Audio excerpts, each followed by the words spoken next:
Ladies and gentlemen, the President of the United States, accompanied by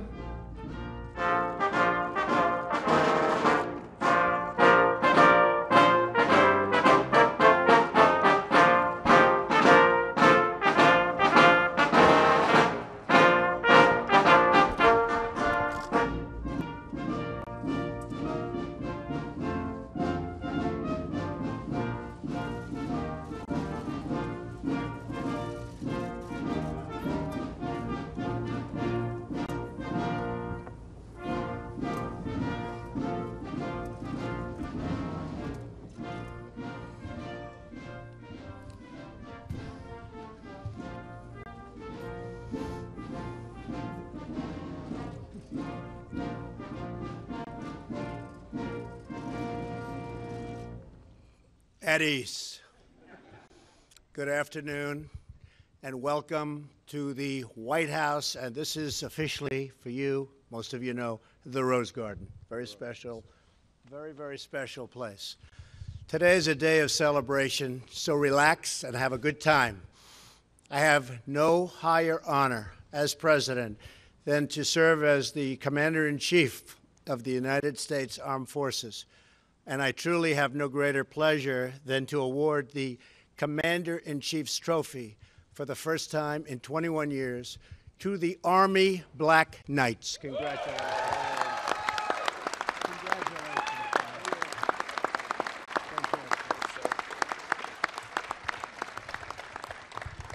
A special thanks to West Point Superintendent, Lieutenant General Bob Cashin. Where's Bob?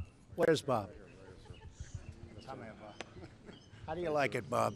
Bob Caslin, you remember our meeting, yes, sir. Right? I do. That was a good meeting, right? It was. It was great. But I'm glad you did what you did. Yes, sir. And you have done a fantastic job. Thank you, Bob. You made the right choice. Made the right choice with you. General, you're a great leader and a legendary institution that has been a source of pride and strength for our country for more than 2 centuries.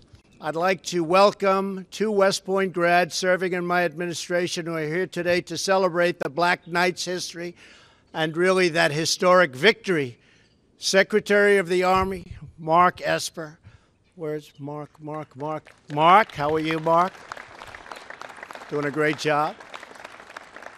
And a man that's gotten more publicity than me lately, our new Secretary of State, first in his class at West Point. Is that a true story? It is. Huh? Come on, tell me, is that true? He was first in his class, and he is who he is today because I was his TAC officer as well. That's right, sir. Mike Pompeo, and he's been busy. General, he's been very busy. He's been a busy guy. How's everything going? Good? I think better than people even understand, right? Good. Good job, Mike. A warm welcome to Deputy Secretary of Defense, Patrick Shanahan. Patrick, thank you very much. Thank you, Patrick. As well as the Army Chief of Staff, a very special guy, General Mark Milley. Thank you. Thank you, General. Finally, and most importantly, welcome to Coach Jeff Monken. See, they say most important. Today is a very important day. He's a great coach, and the 2017 Commander-in-Chief Trophy winning team, the Army Black Knights. That really is something very special. Coach, thank you very much. What a job.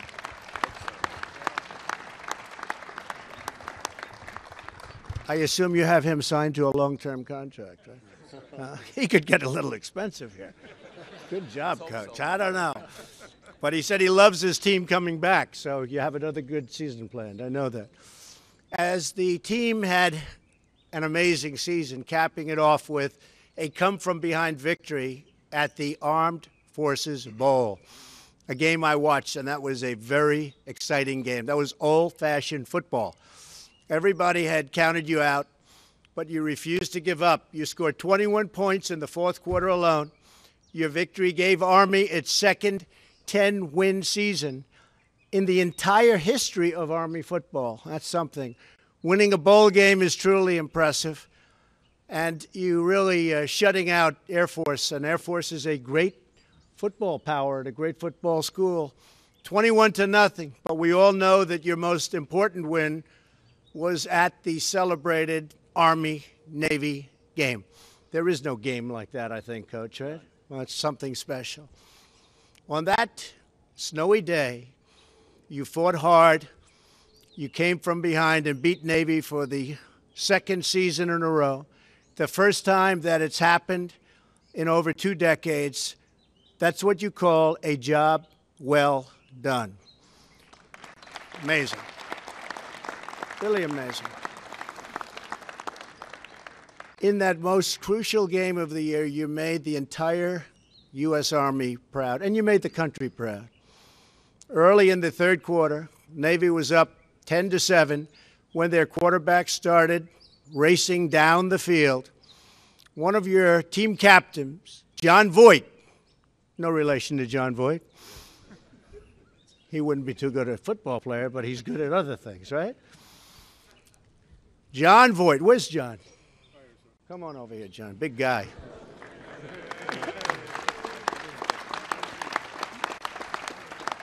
Think he's good looking enough, Mike? I don't know. Well, so you went down and you stopped him with a shoestring tackle. What a play, John. So if he doesn't make that shoestring tackle, what happens, Coach? We probably don't win the game. You're probably not standing here right now, Coach. That's fantastic. Thank you, man. That was great. That stop saved the game for Army and put all of you in the record books. It's what it's done. You're in the record books. Incredible season. Then there's your great Army quarterback that we all know, co-captain Ahmad Bradshaw. Ahmad.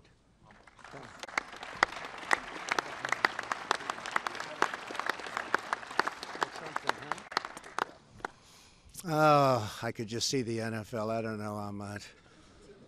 I don't know, Ahmad. I think you'd rather be doing what you're doing, and you're doing an unbelievable job. What a great game you had.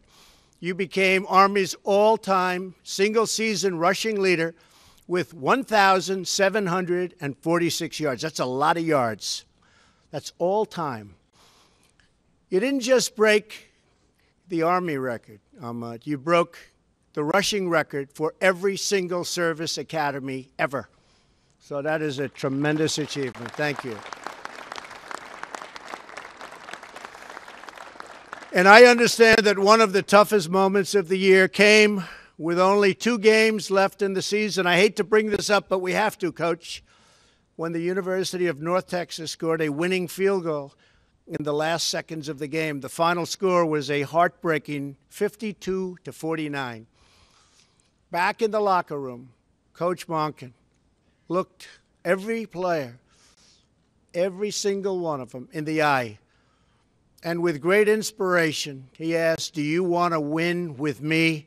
Do you want to win with me? Right, Coach? I guess they said yes, right? They responded. Finally, the coach declared, we are not losing another game this year. We're going to outwork, outcoach, and outplay everyone. And that's what they did. And that's why you're at the Rose Garden of the White House right now, receiving this really incredible trophy, very meaningful trophy. Each of you is part of a great tradition of Army football, excellence that goes back many generations, and it's true excellence. Here today is one of the great examples of that tradition, a key member of the legendary 1958 team. Exactly 60 years ago, Army went totally undefeated. That's pretty good, General, right? Good team. I don't know. You think they could have beaten you guys? I don't know. They might have been smaller and not as fast. But I'd like to recognize a member of that historic team, former All-American guard. A lot of people know this name if they know football even a little bit. Great linebacker, Bob Novogratz. Where's Bob? Where is Bob? Come here, Bob. Hey, Bob, come here, Bob. Come here. He's a big guy. He's a big guy. Come on up here, Bob. Come on up.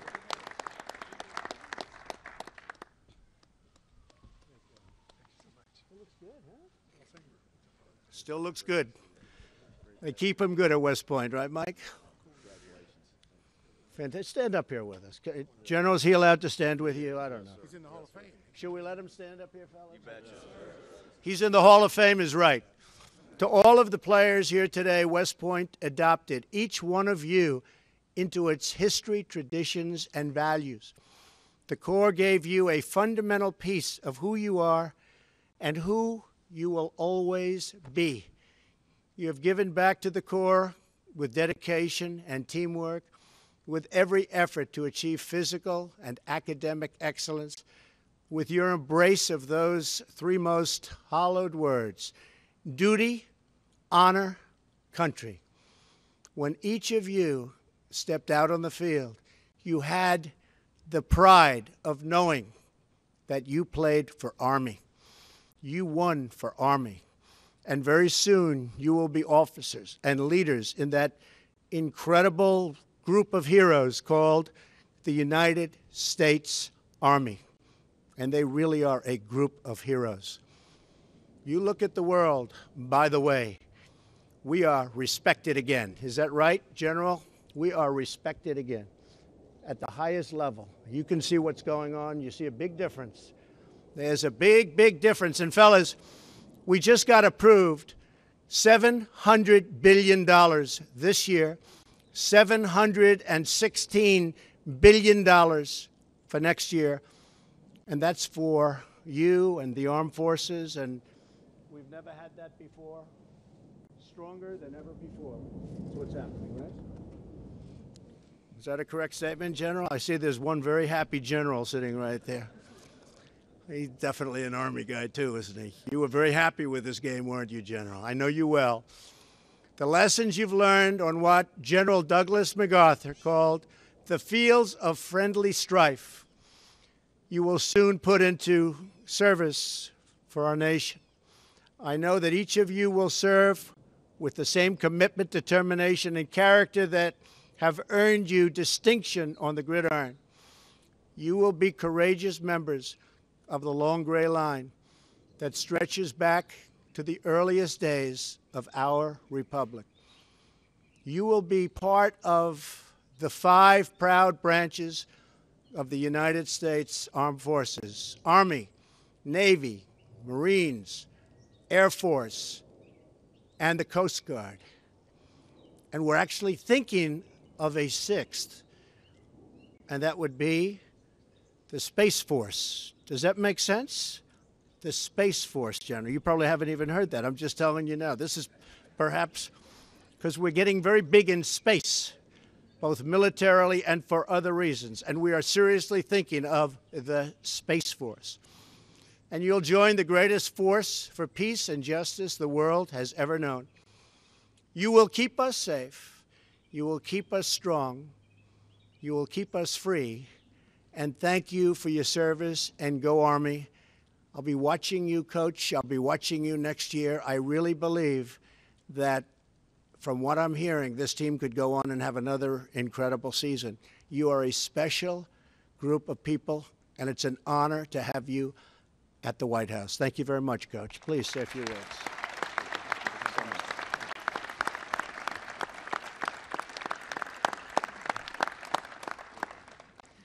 Thank you, Mr. President, and all of our distinguished guests. On behalf of the United States Corps of Cadets, United States Military Academy, the long gray line of West Point graduates, and the nearly 1 million men and women who proudly serve our country as members of the U.S. Army, Army Reserves, and Army National Guard, the Army Football Brotherhood is honored to accept what we consider the most coveted award in all of college football, the Commander-in-Chief's Trophy. We're grateful for your invitation to this historic home and for welcoming the members of America's team to be your guests here today. This is not only a team of tough, talented football players, this is a team of fighters. Just as they battle with a tenacity and unrelenting spirit to a 10-win season, a second straight bowl victory, and Service Academy dominance in winning the CIC trophy, they'll battle like warriors, leading our nation's next generation of soldiers to victory on other fields on other days. With us today are 28 soon-to-be commissioned cadets who will graduate this May and enter the field of arms prepared to lead and fight our nation's wars. Joining them are dozens of fellow cadets who in the next 2 to 3 years will join these senior cadets as officers in the U.S. Army. Mr. President, these young men and women embody the values, duty, honor, country, and they represent the best our nation has to offer. We are incredibly proud to be here. Thank you for this tremendous honor. And as I invite John Voight and Ahmad Bradshaw, our team captains, to present our game uniform from the great Army-Navy victory, I say proudly, on brave old Army team, and beat Navy.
Thank you.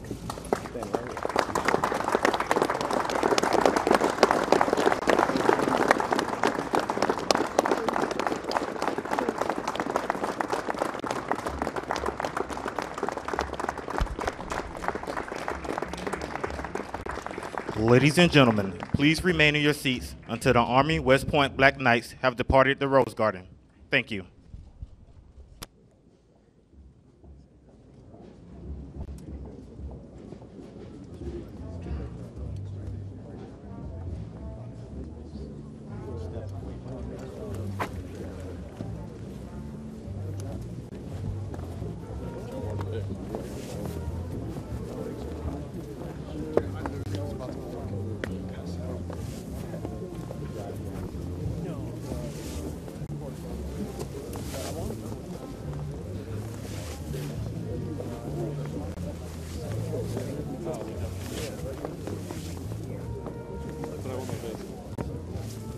I made that decision.